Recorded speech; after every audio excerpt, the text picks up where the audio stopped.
Պարոն քաղաքապետ, ձեր թույլտվությամբ ցանկանում եմ անդրադառնալ եւ տեղեկացնել շաբաթ օրը համացանցում տարածված ծխարցակող Հայգեր Մակնիշի ավտոբուսի տեսանյութի վերաբերյալ տեխնիկական անսարքության պատճառով ավտոբուսն ունեցել է յուղի արտահոսք դեպի արտանետման համակարգ, ինչի արդյունքում առաջացել է մեծ քանակի ծուխ։ Շահագործման անվտանգության կանոնները խախտելու համար վարորդի նկատմամբ կիրառվել է կարգապահական պատասխանատվություն, հայտարարվել է գրավոր նկատողություն։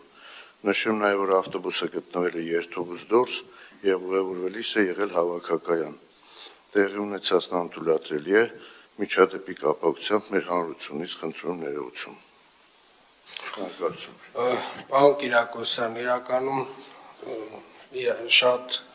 վախենալու պատկեր էր, այնպիսի տպավորություն էր, որ դա ինքնաթիռ է եւ տուրբիններից մեկը վառվում է, եւ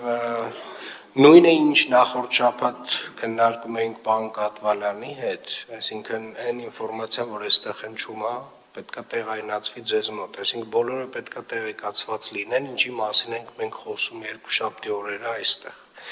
Եվ այնուամենայնիվ, քանի որ հարցին անդրադարձակ եւ հարցը վերաբերում է նաեւ օդի որակին, Տիկին Հայկազյան, մի փոքր կներկայացնեք իրավիճակը օդի որակի վերաբերյալ։ Ինչ պատկեր ունենք այս պահին։ Պարոն քաղաքապետ, երեկվանից սկսած տարածաշրջան է ներթափանցել հյուսիսից քամի,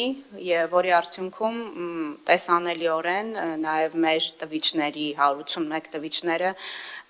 ցույց են տալիս, որ օդի որակի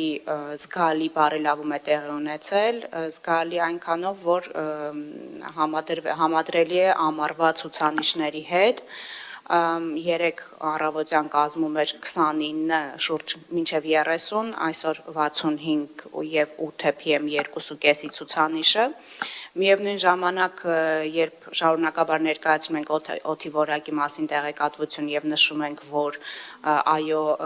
եւ մարդածին եւ բնական ուրեմն ազդեցությունների հետևանք է տիրող իրավիճակը, նշեմ, որ առաջիկա ավականու նիստով, այսինքն